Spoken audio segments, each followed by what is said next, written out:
오늘 우리에게 주신 하나님의 말씀은 이사야 7장 10절부터 15절의 말씀입니다.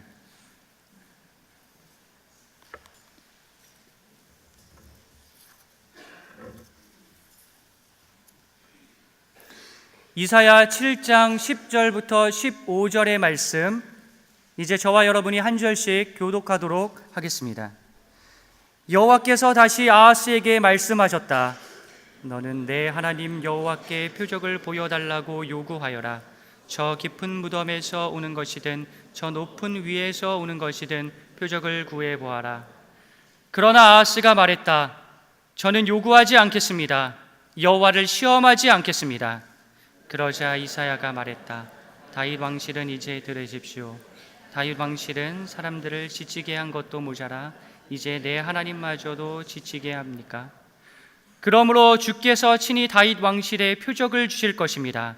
보십시오. 처녀가 잉태의 아들을 낳고 그를 임마누엘이라고 부를 것입니다. 그 아이가 그른 것을 거절하고 옳은 것을 선택할 줄 아는 나이가 되면 버터와 꿀을 먹을 것입니다. 아멘. 이제 강일영 목사님 나오셔서 성찬 집례 이후 임마누엘이라 하리라 라는 제목으로 말씀 선포해 주시겠습니다. 오늘 제목이 임마누엘이라 하리라 라고 되어 있습니다. 임마누엘, 다 그 뜻을 아시지 않습니까? 하나님께서 우리와 함께 계신다. 하나님이 나와 함께 계시고 우리와 함께 계신다. 그런데 정말 우리는 매일매일 하나님이 나와 함께하고 계신 것을 느끼고 있습니까? 이 임마누엘의 첫 구절이 7장 14절 말씀입니다.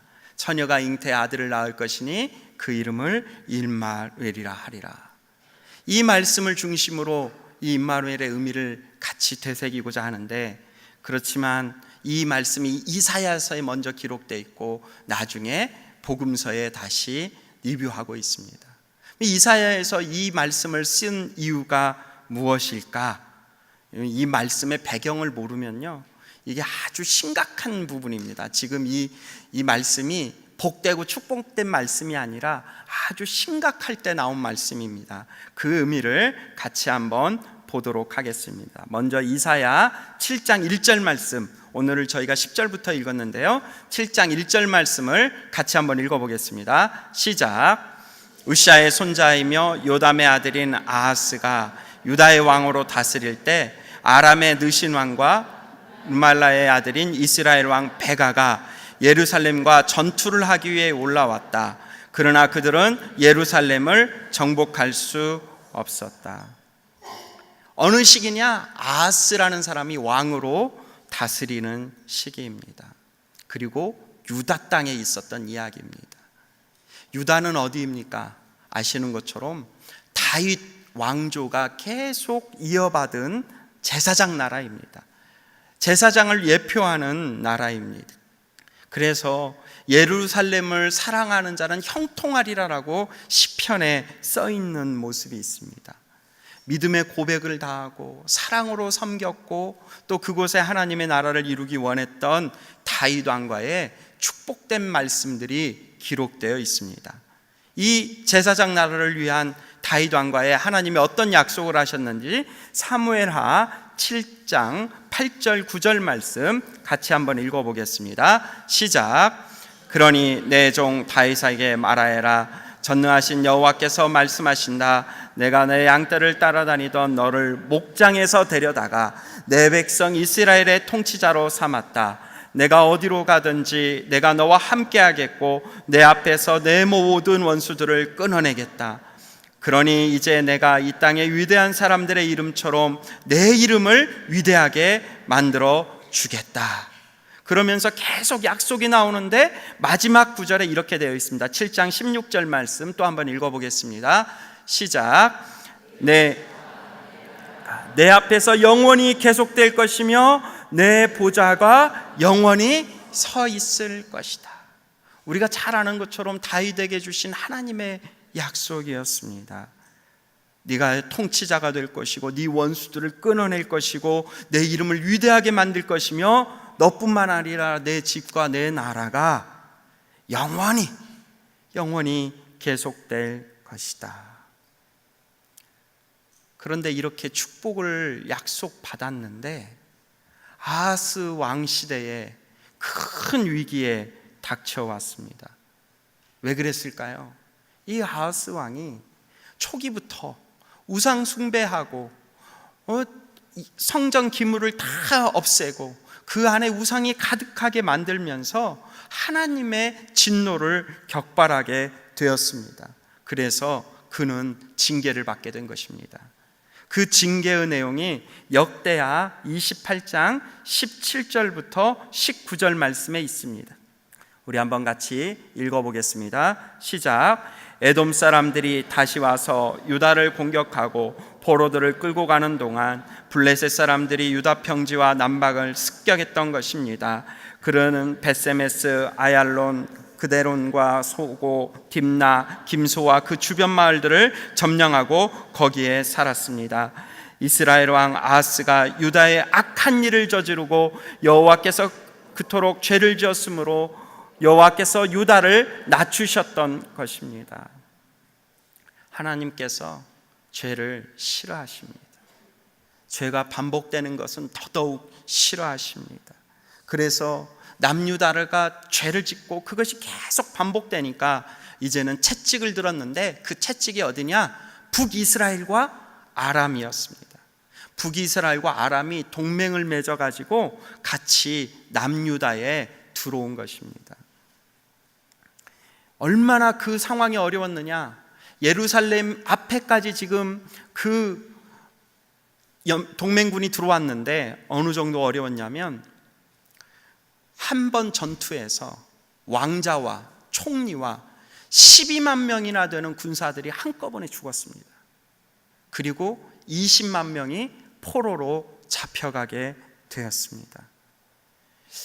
지금 시대에도요 12만 명이 한꺼번에 죽으면 전력에 엄청난 손실이 있겠지만 이 당시에 기껏해야 40만 명에서 60만 명의 그 전쟁터에 나갈 수 있는 사람이 있었는데 그 중에 약 5분의 1 이상이 한꺼번에 죽게 된 것입니다. 이것은 거의 싸움을 하기가 어려운 상황까지 왔다는 것입니다. 이제 아하스가 다급해졌어요. 아하스가 이 동맹군들 때문에 다급해지니까 그 북이스라엘과 아람 위쪽에 있는 아수르라는 곳에 구원을 요청합니다. 아수르한테 구원을 요청하러 사람을 보냈습니다. 그때 이사야 선지자가 나타나서 지금 이 7장의 말씀을 하고 있는 것입니다. 그 7장 7절 4절 말씀을 7장 4절 말씀을 같이 한번 읽어보겠습니다. 시작. 그리고 그에게 이렇게 말하여라. 조용히 기다리고 두려워하지 마라. 아람 왕 르신과 르말라의 아들이 분노한다 할지라도 그들은 연기나는 두 부직갱이 토막에 불과하니 거기에 마음 약해지지 마라. 하나님께서 먼저 이사야를 보내서 한번 약속하셨습니다. 너희들이 지금 12만 명 잃었지, 20만 명 포로로 잡혀갔지, 하지만 두려워하지 마. 너희들이 지금 전투는 아무것도 아니야. 그 이스라엘과 아람은 그냥 불쏘시개 같은 거야. 옛날에 저도 시골에서 자랐지만 시골에 보면 불쏘시개는 불을 막 탈 때 그것이 잘 타도록 하는 부분이 있죠. 그래서 끝부분은 항상 많이 불에 탑니다. 하지만 불이 다 타고 나면 그 불쏘시개는 붙어있는 불과 연기를 날려버리고 한쪽에 그냥 처박히게 되는 거죠. 주님은 지금 유다가 죄를 짓고 있기 때문에, 유다가 지금 잘못된 길을 가고 있기 때문에 그 불쏘시개처럼 그냥 한순간 이스라엘과 아람을 사용하고 있는 것입니다. 그러면 하나님이 원하시는 건 단 하나입니다. 두려워하지 말고 나를 의지해라. 두려워하지 말고 하나님을 의지하라는 겁니다. 두려워하지 말고 하나님을 의지하라고 말할 때 우리 아하스 왕이 뭐라고 대답했는지 10절부터 12절 말씀, 오늘 본문 말씀입니다. 10절에서 12절 말씀 같이 한번 읽어보겠습니다. 시작. 여호와께서 다시 아하스에게 말씀하셨다. 너는 내 하나님 여호와께 표적을 보여달라고 요구하여라. 저 깊은 무덤에서 오는 것이든 저 높은 표적을 구해 보아라. 그러나 아하스가 말했습니다. 저는 요구하지 않겠습니다. 여호와를 시험하지 않겠습니다.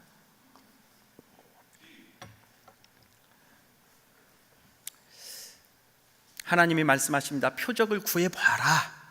그랬더니 아하스가 대답합니다. 저는 표적 구하지 않겠습니다. 표적을 구하지 않는 아하스가 신명기 말씀을 가지고 대답했습니다. 여호와를 시험하지 마라. 그러지만 진짜 마음은 여호와를 시험하지 않기 위해서가 아니라 표적을 구했다가 그 표적대로 이루어지면 자기가 지금 하고 있는 일이 방해받기 때문에 표적을 구하지 않는 것입니다. 아하스는 하나님을 알았습니다. 그리고 하나님의 뜻도 분별할 수 있었습니다. 하지만 그 뜻 이상 가지 않았습니다.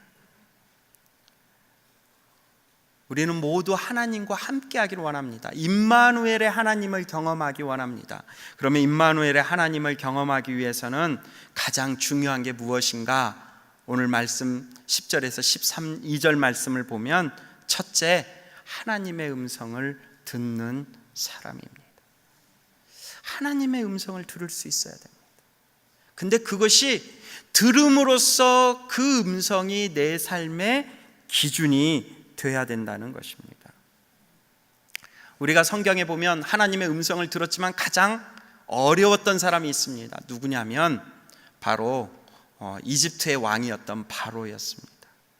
아론과 모세와 아론이 몇 번이나 찾아가서 이스라엘 백성을 내놓으라고 할 때 10번의 표적을 봤지만 바로는 그 마음이 더 강팍하여져서 이스라엘의 하나님을 대적하는 걸 보게 됩니다.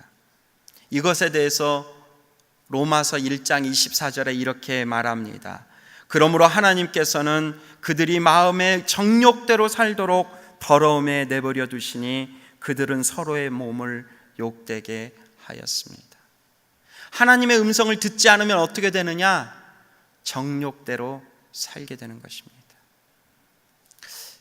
아하스가 절기 때마다 아침 저녁으로 하나님의 성전에 올라가서 봉헌을 안 했을까요?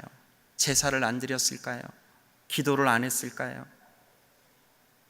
그는 왕이기 때문에 왕의 의무를 다했을 것입니다.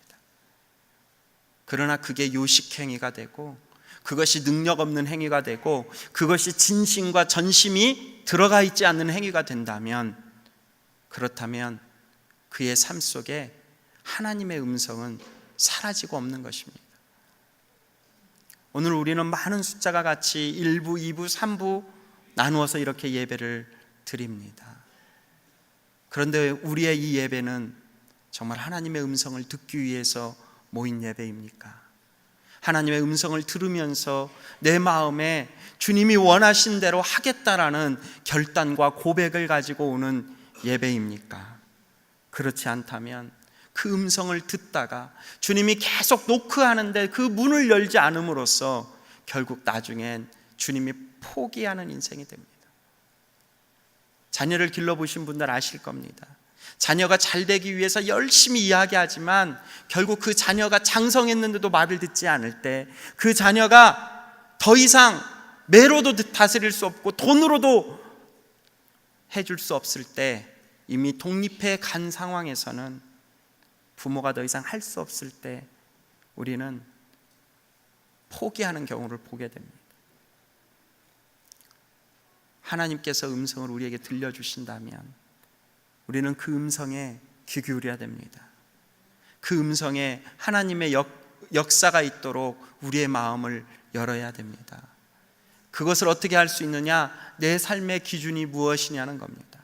내 삶의 기준이 말씀이고 기도라면, 그렇다면 우리는 하나님의 음성을 듣는 자입니다. 하나님의 음성을 들을 때 임마누엘의 하나님을 경험하게 될 것입니다. 그러면 두 번째 임마누엘을 경험하기 위해서는 무엇이 필요할까요? 12절과 13절 말씀, 12절 13절 말씀 같이 한번 읽어보겠습니다. 시작. 그러나 아하스가 말했다. 저는 요구하지 않겠습니다. 여호와를 시험하지 않겠습니다. 그러자 이사야가 말했습니다. 다윗 왕실은 이제 들으십시오. 다윗 왕실은 사람들을 지치게 한 것도 모자라 이제 내 하나님마저도 지치게 하십니까? 하나님을 시험하지 않겠다라고 말하는 이 모습을 보게 됩니다. 하나님께서 아하스에게 찾아와서 이야기합니다. 표적을 구해봐라. 네가 그렇게라도 믿을 수 있다면 내가 표적이라도 보여주겠다. 아하스 때문일까요? 아닙니다. 다윗과 그 왕손, 다윗에게 약속한 사람들, 그 사람들이 그곳에 같이 있기 때문에 하나님은 아하스를 붙잡고 계신 것입니다. 이 표적의 기사는 우리가 잘 알고 있는 기드온의 표적을 알고 있습니다. 기드온의 표적 우리 한번 같이 보겠습니다. 사사기 6장 36절 37절 말씀입니다. 36절 37절 시작. 기드온이 하나님께 말했습니다. 만약 주께서 말씀하신 대로 저를 통해 주께서 이스라엘을 구원하실 거라면 보소서, 제가 타작마달에 양털을 한 뭉치 놓아둘 것이니 만약 이슬이 양털 위에만 있고 땅바닥은 말라 있으면 주께서 말씀하신 대로 저를 통해 주께서 이스라엘을 구원하시는 줄로 제가 알겠습니다. 양털에만 이슬이 내리게 해주시고 지면에는 이슬이 없게 해주십시오. 그리고 이 말씀 뒤에 보면 지면에만 이슬이 있게 해주시고 양털에만 마르게 해주십시오. 두 번의 표적을 구하게 됩니다. 왜 표적을 우리는 구하면 이루어지지 않는가? 사실은 표적을 구할 땐요, 내 욕심에서 구하면 어렵습니다. 그래서 서원 기도가 무섭습니다. 보통 내 욕심으로 구하는 기도는 결국 그 기도가 이루어져도 나를 교만케 할 수 있고, 기도가 안 이루어져도 믿음 가운데 넘어질 수 있기 때문입니다. 지금 하나님께서 기드온에게 표적을 요구하셨던 이유는 이스라엘의 민족을 위해서입니다. 개인을 위해서가 아닙니다. 민족을 위해서 네가 해야 될 역할이 있는데, 주님, 제가 이 역할을 감당할 수 있는지 제가 자신이 없습니다. 그러니 주님이 나와 함께 하신다는 임마누엘이라는 것을 제 눈에 보여주십시오. 제가 양털을 놓겠습니다. 양털만 물이 있게 해주십시오. 주님, 제가 양털을 놓겠습니다. 양털에만 물이 없게 하여 주십시오. 아하스 왕에게 이사야가 요구합니다. 당신을 위해서가 아니라 이 민족과 이 다윗 왕가를 위해서 표적을 구해 보십시오. 하나님이 당신과 함께 한다는 것을 보여드릴 것입니다. 그런데 아하스는 구하지 않았습니다. 또 이런 표적의 역사가 성경에 또 한 군데 있습니다. 우리가 잘 아는 것처럼 열왕기상 18장에 보면요, 갈멜산에서 바로 엘리야와 그 아세라 선지자들과의 싸움이 있습니다. 바알과 아세라 선지자들이 모여있는 그곳에 엘리야는 혼자 가서 그곳에 있는 많은 그 역사가 이루어지는데, 제물과 제단에 3번의 물을 가득 붓고도 그곳에 불이 하늘에서 내려와 그 표적으로 그것을 다 불살라버리는 경험을 하게 됩니다. 그런데 우리는 그 결과를 알고 있지 않습니까? 비록 바알과 아세라 선지자들을 죽이기는 했지만 아합도 이세벨도 그리고 이스라엘 백성도 하나님께 돌아오지는 않았습니다.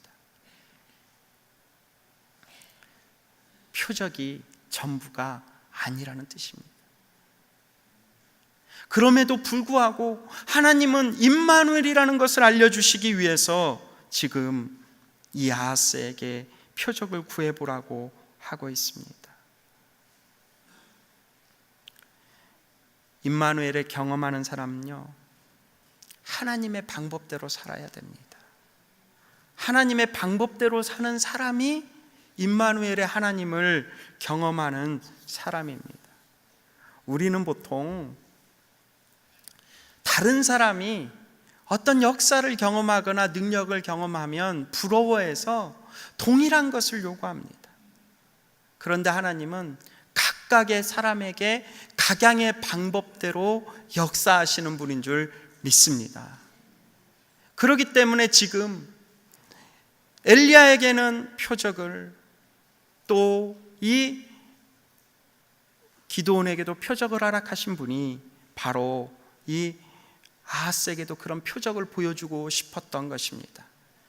그런데 아하스는 고상한 척하면서 싹 이렇게 뒤로 나갑니다. 분명히 기준이 있습니다. 하나님의 말씀과 기도로 기준을 하는데, 내 뜻에 맞으면 따르고 내 뜻에 맞지 않으면 따르지 않는 삶, 이것이 하나님의 방법대로 살지 않는 사람입니다. 내 뜻에 맞든지 내 뜻에 맞지 않든지 그것을 믿고 의지하며 살아가는 삶이 하나님께서 우리에게 원하시는 삶인 줄 믿습니다. 사랑하는 성도 여러분, 하나님의 뜻을 구할 때 내 방법과 내 방식과 내 계획을 내려놓고 주님이 허락하신 것을 쫓는 그런 임마누엘의 하나님을 경험하시기를 주님의 이름으로 축원합니다. 태국에는 흰 코끼리가 아주 중요하답니다. 흰 코끼리는 이것이 쉽게 말하면 상스러운 존재, 이게 아주 독특한 존재. 그래서 아시는 것처럼 코끼리는 다 색깔이 거무칙칙하지만 그 흰 코끼리는 우상처럼 받들어진다고 합니다. 그런데 이 상스럽고 우상처럼 받들어진 이 코끼리를 과거의 태국 왕들은 정치적으로 자기와 반대되는 신하들을 제거할 때 주로 사용했다고 합니다. 이처럼 중요한 코끼리를 왕이 선물로 주게 되면 그 다음부터 이 신하는 이 코끼리를 극진하게 보살펴야 된다고 합니다. 몹시 신성한 동물인데다가 국왕의 선물이기 때문에 좋은 것으로 먹이고 좋은 것으로 입히고 비싼 장식구를 갖추면서 지극정성으로 돌보지만, 아시는 것처럼 동물은 다 병에 걸립니다. 일정 기간이 들어서 병에 걸리면 자기의 재산을 다 탕진해서라도 그 코끼리를 고쳐야 됐고, 결국 그 코끼리가 죽으면 자칫 왕에게 문책을 당하게 된다는 것입니다. 우리에게는 항상 소중한 것이 있습니다. 내가 소중하게 생각하는 게 있습니다. 그게 나의 가정일 수도 있고, 나의 자녀일 수도 있고, 또 나의 직장일 수도 있고, 나에게 소중한 것이 있습니다. 그것이 어떨 때는 하나님의 선물일 때도 있습니다. 그런데 기억하십시오. 그 선물이 우상이 되면 믿음에서 무너진다는 것입니다.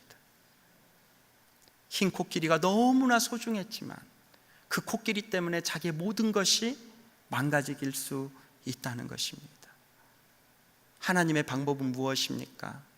나에게 소중한 것을 다시 그보다 더 소중한 하나님께 드릴 때, 그때 진정한 임마누엘의 하나님을 경험하게 되는 것입니다.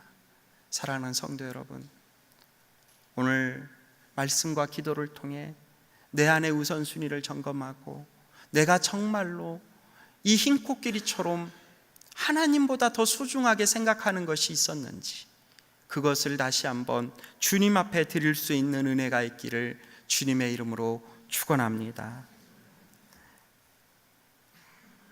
하나님의 은혜를 경험하는 사람, 임마누엘을 경험하는 사람, 하나님과 함께하는 사람의 마지막 특징이 무엇일까요? 우리 14절에서 15절 말씀 같이 한번 읽어보겠습니다. 시작.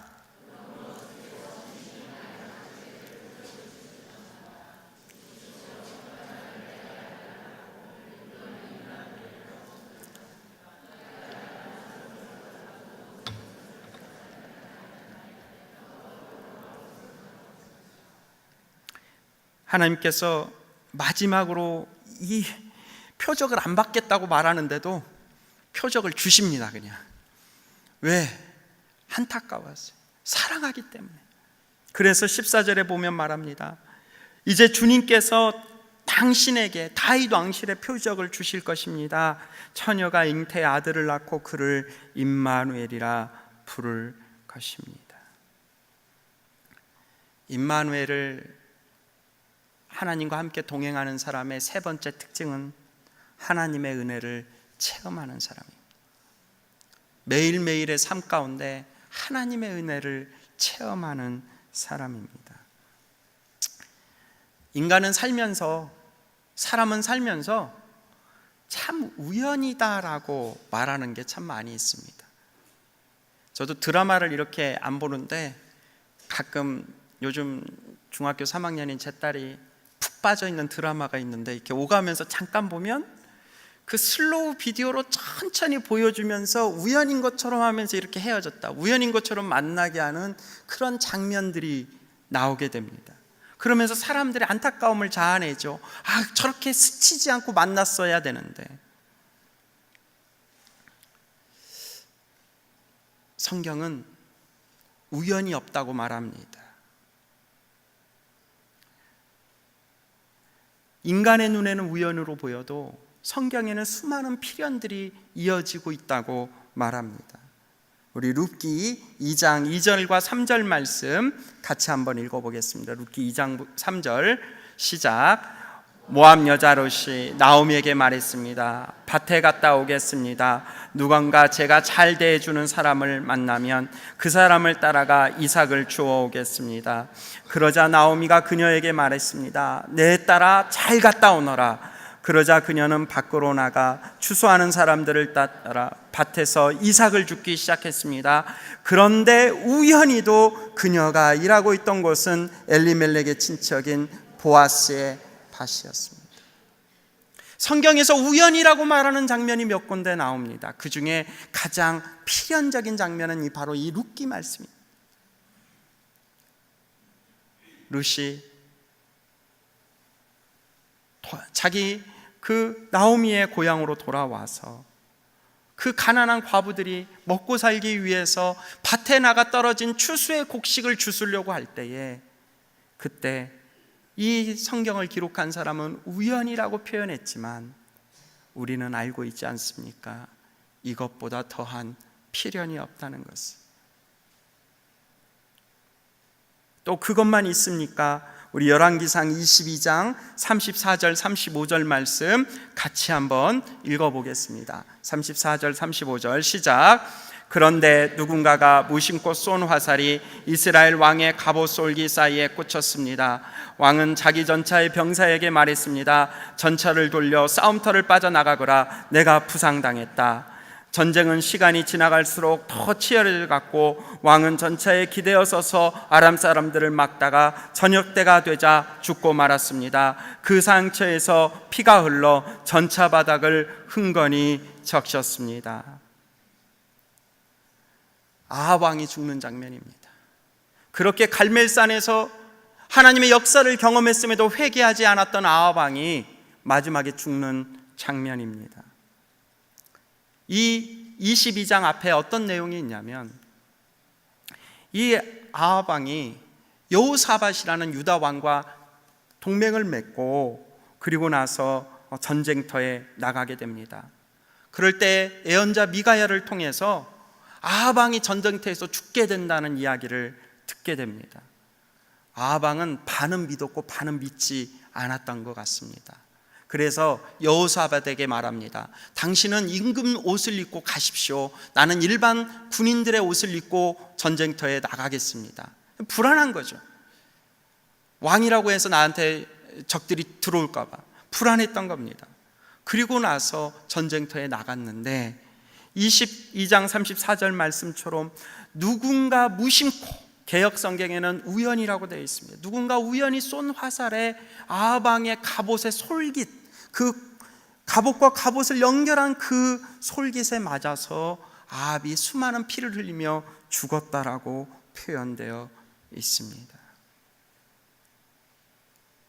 세상은 우연이라고 말하지만 우리는 이것이 필연인 것을 알고 있습니다. 하나님의 역사는 우연 같지만 필연으로 흘러가고 있습니다. 내 인생 안에서도 하나님이 원하시는 기준을 가지고 하나님의 원하시는 방법대로 살아가면 하나님의 필연에 닿게 되는 것입니다. 사랑하는 성도 여러분, 지난 1년을 돌아보시면서 내 안에 그냥 무시하며 넘어갔던 우연 같은 일들은 많지 않았습니까? 그 안에 어쩌면 하나님이 나에게 말씀하시고자 했던 필연적인 일들이 있지는 않았습니까? 우리가 우리의 삶을 하나님이 기뻐하시는 기준을 가지고 하나님의 방법대로 살아갈 때 하나님의 그 은혜의 역사, 그 은총의 역사가 저와 여러분의 삶 가운데 가득하게 되는 줄 믿습니다. 그래서 마치 세상 사람들은 예수님이 태어난 것이 우연이라고 말하며 우연이라고 자꾸 이야기하고 싶어 하지만 우리의 믿음은 그것이 계획되어 있고 예정되어 있고 하나님의 방법대로 하나님의 때에 맞춰 우리에게 허락하신 복되고 기쁜 소식인 줄 믿습니다. 이번 12월을 보내시며 다시 한번 우리가 기도할 때에 우리의 역사 가운데, 우리의 삶 가운데 하나님의 은혜를 경험하고 하나님의 능력을 체험하며 하나님의 음성을 듣고 하나님의 방법대로 살며 하나님의 은혜 가운데에 한 해를 마무리하고 한 해를 준비하는 그런 믿음의 귀한 성도님들이 되시기를 주님의 이름으로 축원합니다. 기도하겠습니다.